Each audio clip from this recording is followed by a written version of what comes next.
Alright, let's have a dinner. So I got here grilled hamor, and I got also here charcoal chicken, and here I got mushroom steak, of course with vegetables. The same thing also with this one, and I got here garlic sauce,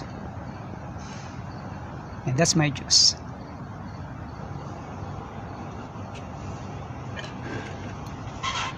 And that's our swimming pool over there. Nasa ilalim ako ng puno ng mga kahoy. Okay, that's it.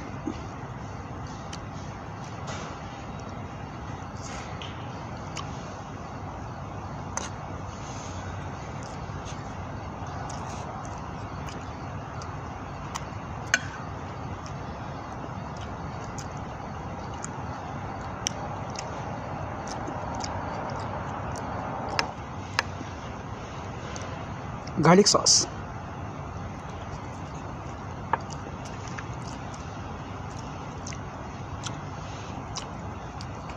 So pag kumakain ako dito sa aking trabaho, malimit kumakain lamang ako sa loob ng isang linggo, 3 beses.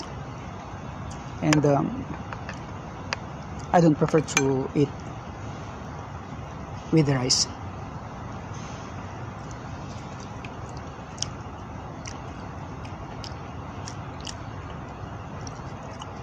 Tulad ng sinasabi ko, nagra-rush lang ako. Konti lang. Pag sinabing konti lang talaga. At hindi araw-araw. Dati talaga namang malakas ako kumain ng rice. Hindi naman malakas, yung typical ng isang Pilipino na mahilig sa rice, ganun. So na-desisyonan ko na wag masyadong kumain ng maraming rice, saka ibang sources ng carbs, dahil alam natin ang carbs ay hindi talaga maganda sa katawan, lalo na pag marami. Sa akin, ang different forms of carbs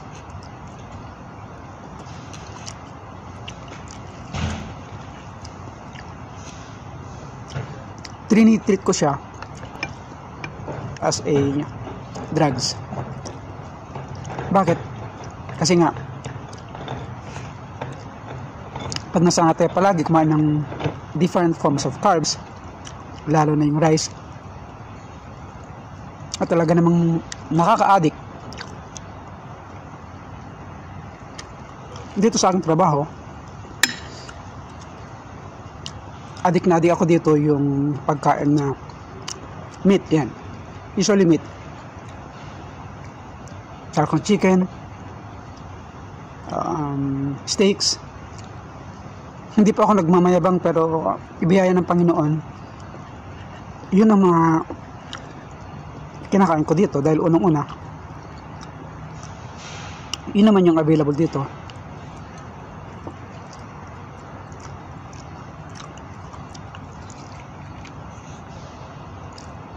At siyempre marami pang iba. Matakaw ako talaga sa meat. Nasanay yung katawan ko at hinahanap yung sistema ng katawan ko pagdating sa meat. Isda, ganun din.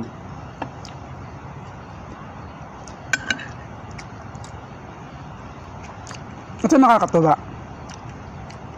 Regular akong nagpapa-check up sa aming nurse sa Philippine International English School. Nagpapakuha ko ng aking blood sugar, saka ng aking blood pressure.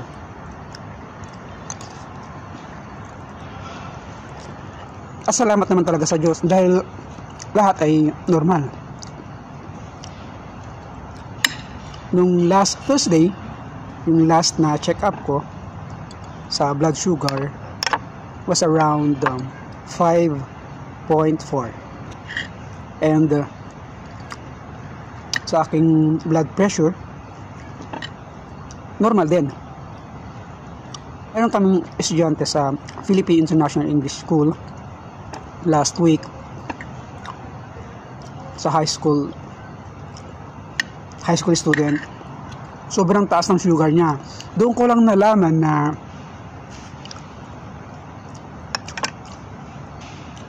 pati pala mga kabataan pwede ring tamaan ng pagtaas ng kanilang blood sugar. So I think yung batang yun ay tinakbo kagad sa hospital kasi sobrang taas ang kanyang blood sugar.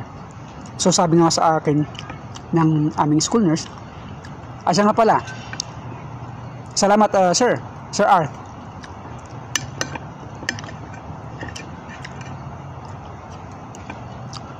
sa palaging pagmamonitor sa aming health. So sabi niya sa akin nung tinest niya ang aking blood sugar saka blood pressure, sabi niya ang blood sugar mo saka blood pressure mo is sobrang normal. Natuwa naman ako. Alam ko na yun na normal siya kasi nga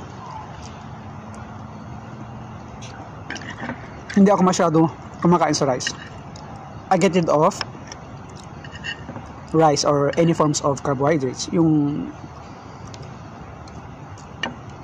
para bang tipong naa-addict ka. So kung kakain lang ako, konti lang talaga.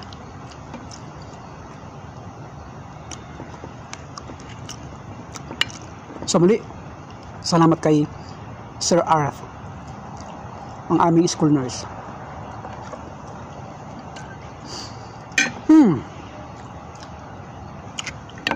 So disiplina lang talaga sa pagkain. Yung palagi kong sinasabing disiplina sa pagkain, focus. Kapag ka may gusto ko talaga ng isang bagay, halimbawa sa kalusugan, kapag ka dinisiplinahan mo ang sarili mo patungkol sa kalusugan, talaga naman maa-addict ka. Yung long term ba? Long term commitment pagdating sa iyong kalusugan. Paano mo didisiplinahan? Imagine mo, nagkatrabaho ka sa restaurant. Dapat nga, wala akong disiplina sa pagkain. Well, nung first 2 years ko siguro, pero ganun pa rin. Napagtanto ko lang talaga na hindi talaga maganda yung sobrang pagkain. Lalo na yung mga iba't ibang different forms of carbs. Nako. Diyan lahat nagmumula ng iba't ibang klase ng sakit.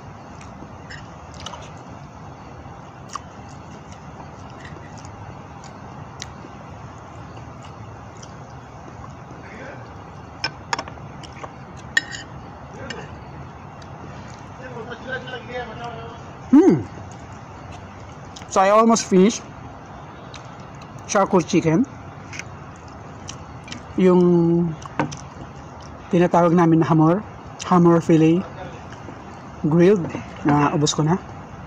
Next would be mushroom steak with vegetables.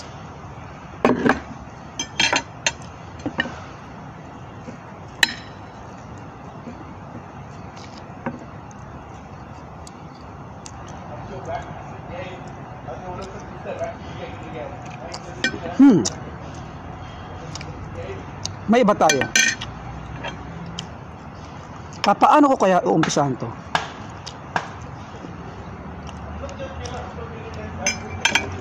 Para sa akin, mayroong iba't ibang uri ng pagka-professional. Mayroong professional na nakatapos ng pag-aaral at yung natapos niya ay na-apply niya sa kanyang pagkatrabaho.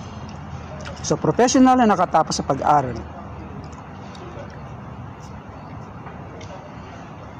Cocktail juice anyway. So, mango juice, strawberry juice, and banana milkshake with strawberry. So, yung tulad sinabi ko, yung una, yung pagka-professional yung pagka-professional na nakatapos ng pag-aaral. Pangalawa, yung professional pagdating sa kilos, sa pananamit. Yan. At yung pangatlo ay yung professional na pagdating sa pananalita. May napakaganda yung may natapos ka sa pag-aaral at tinatawag ka nilang professional. At yung natapos mo ay nile-level up mo pa. Okay yun. Napakaganda yung professional sa pananamit, sa kilos, at saka sa yung pagkilos. Yung nakikita ng ibang tao. Pero mayroong isa ata na parang nakakaligtaan natin, yung pananalita.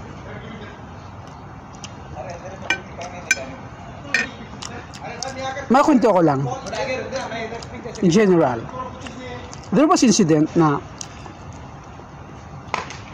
may problema,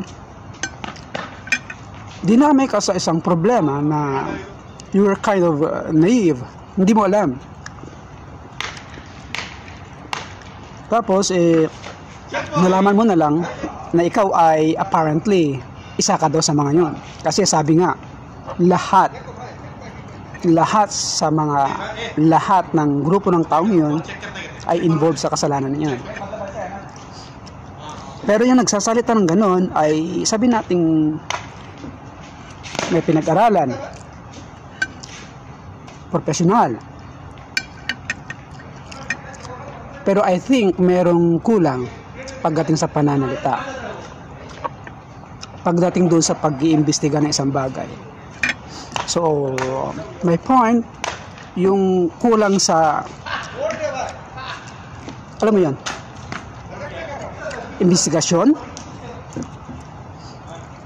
proof of evidence, o kaya naman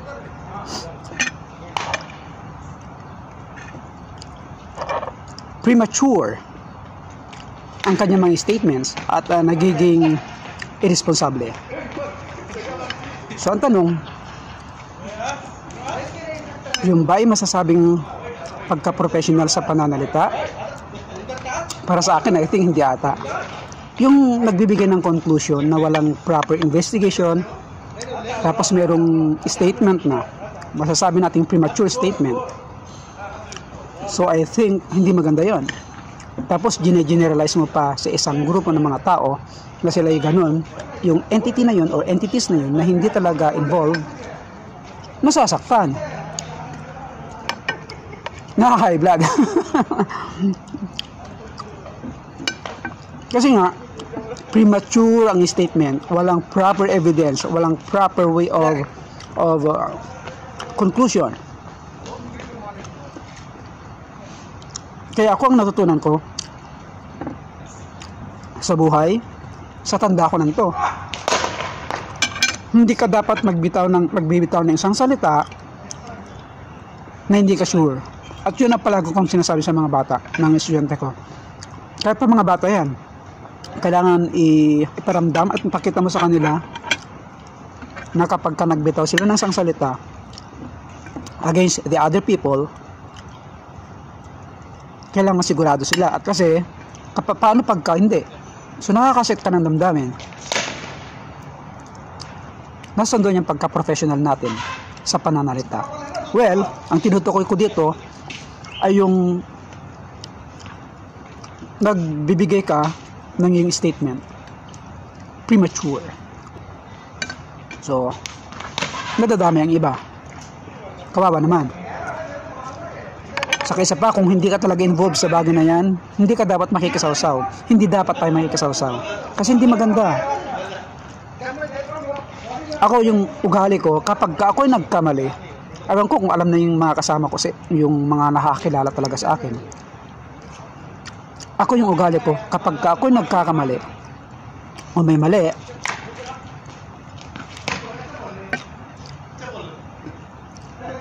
willing ako na humingi ng paumanhin, ng sorry, personally, saka kahit in public. Hindi ako nahihiya kasi mali ako eh. Ugali ko yan. Ewan ko kung alam na yung mga nakakilala sa akin kung napatunayan na nila. There was incident before during pandemic time. At alam kong mali ako, pero may rason ako. Kahit patama yung rason ko, kung rules ay rules, you have to obey it. There's no exemption. So kailangan mga kasama ko, mga tauhan namin ay maglalaro after their dinner. So again, rules are rules. So you have to obey it. We have to obey it. Ganun ako. Nag-sorry ako dati. And it doesn't end there. Pinuntahan ko yung mas mataas at personally nag-sorry ako. At hindi lang isang beses ako na nag-sorry sa mga ganyan scenario kapag nagkakasala ako. Bakit kasalanan ko eh? Pero kapag ikaw mismo may kasalanan at nagmamatigas ka at nagpapalusot ka pa, we call it pride. Kasi nga, iniisip mo may pinag-aralan ka, may pinagtaasang pinag-aralan mo. So I'm done with this one. Charcoal chicken and hammer, fish hammer. Next, like I said, next would be mushroom steak.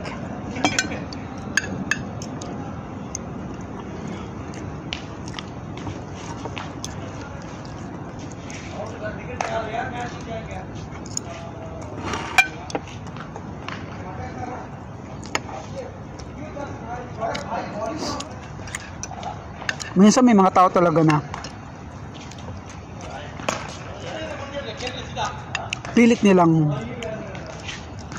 sinasabi kung ano yung gusto nila kahit pamali.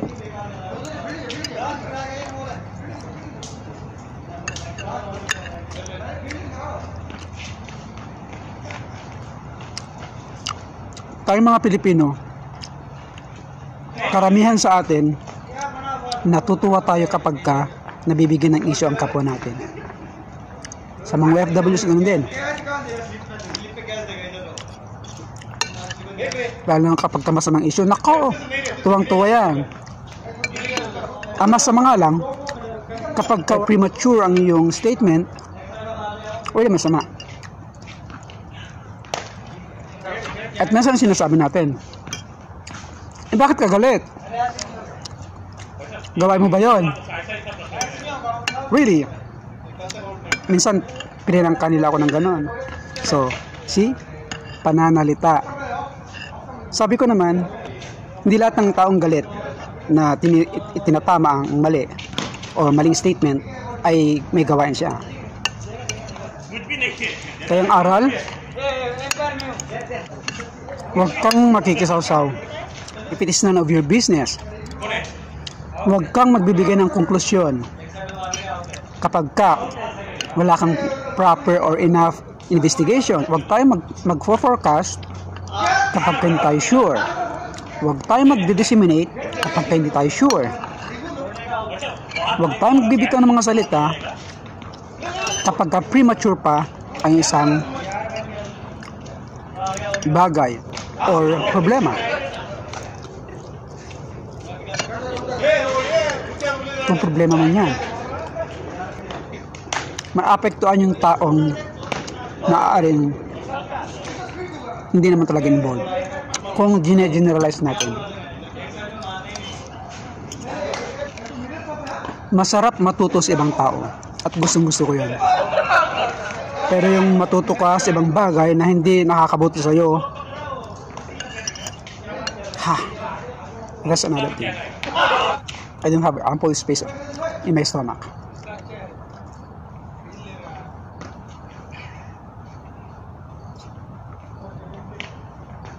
Look at my colleagues. They're playing right now. Tapos na silang kumain. Tapos na rin ang trabaho. At tapos na rin akong kumain. I can't manage anymore.